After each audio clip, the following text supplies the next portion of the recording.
Hi, welcome to Point Made, a news comedy site where we take various topics, string them together to make a point. And today, we talk about Carrie Phillips and Warren G. Harding, JFK and Eleanor Mensch, and how Swalwell, a group of Midwest mayors, and fangfang joining the prestigious ranks of foreign spy loving, shows why we need a guide on what to do if you keep bumping into spies. But first off, I don't know if this is a Dick Tracy novel or a Bond film with these names, Swalwell, fangfang.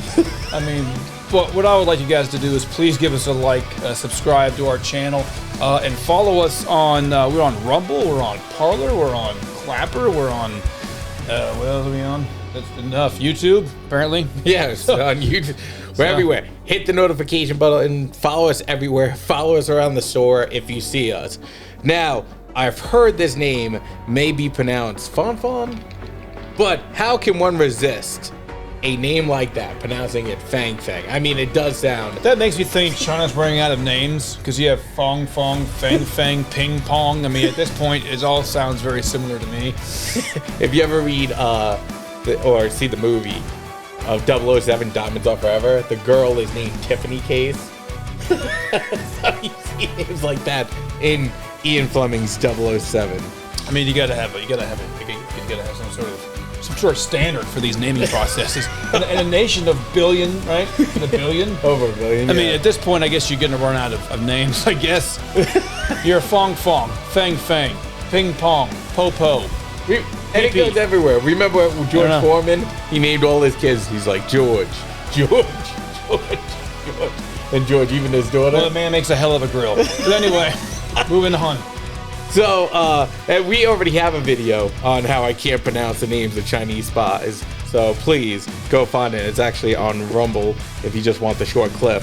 So what does history teach us about this moment?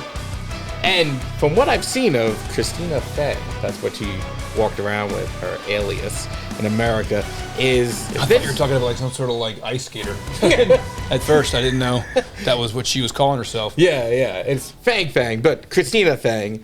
I have to say, if I saw her on Match.com, I'd check out her bio. I'd swipe which way you swipe on the Tinder, on the Plenty of Fish, you swipe it. Anyway, I would have kept her around. Let's ask your girlfriend. If the rumors are true, though, she helped push Swalwell, a man who ran a hilarious presidential campaign, from obscurity. Which, before we continue, kind of makes me more mad because you're going to have somebody running for president that had a spy in their I guess their cabinet committee, whatever, and they knew it and didn't think it was relevant. Yeah, she got an intern in his office, right? Who was probably a Chinese spy, and like I said, she was with him since basically the beginning. And you almost have to think. I know she drummed up a lot of Asian American support for his campaign. That was reported on. But you're going to tell me I watched this man get mad about Donald Trump Jr. bumping into someone internationally who may have been a spy. Meanwhile, he was actually entertaining, apparently in various ways, for years, an actual spy from our actual threat.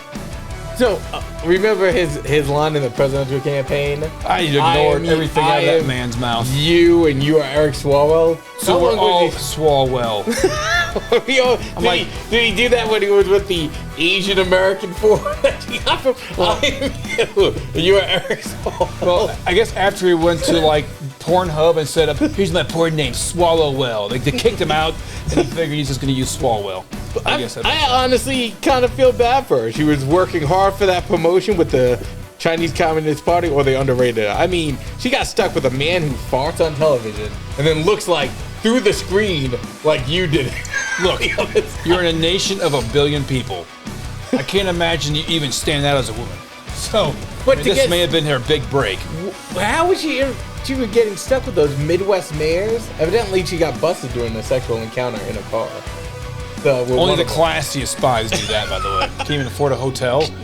I don't think I've seen James Bond bang out somebody in a car. At least he had the decency to take him to a hotel.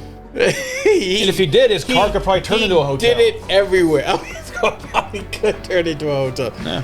I mean, now Swalwell, who's defended this the worst possible way possible, he he said he didn't pass on confidential information to her. But I don't think that matters. I mean, you're in a vulnerable position during pillow talk. You say things about other people when you let your guard down. You don't need to pass on documents. I don't think that idiot even knows what in the hell is confidential or not. Who knows what in the hell he told her? Yeah, I'm Swalwell. We're Swalwell now. We're both Swalwell. You don't know what the hell that guy's saying in the Put the bowl in bold. Yeah. I think he said something like that. Now, JFK, when he was having a liaison as president with the Soviet spy, Ellen Ramesh, he had her deported. I mean, this was the guy who was using his Secret Service to sneak women in and out of the White House. Who the hell do you think you are? Get her out of my car. Get out of here now. I mean, hey, good for him, right? Good for him actually taking a hard line against that. Meanwhile, Swalwell's like, you're a spy? Oh. All right, well, you know, we're already deep into this now.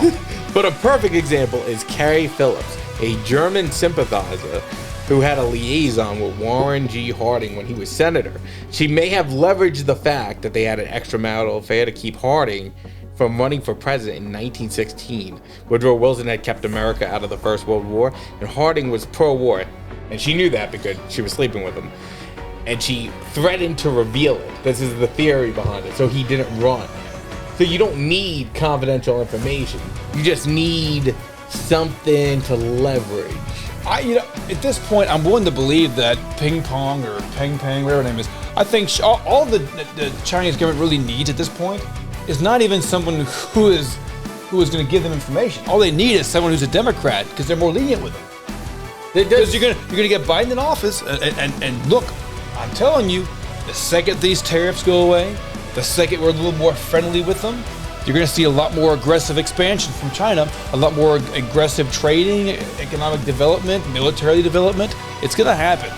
And Biden's going to say, not bad, folks. And by the time he's out of there in, whatever the hell, 2 years, 2 months, 2 days, I don't know how long it's going to last, it's too late.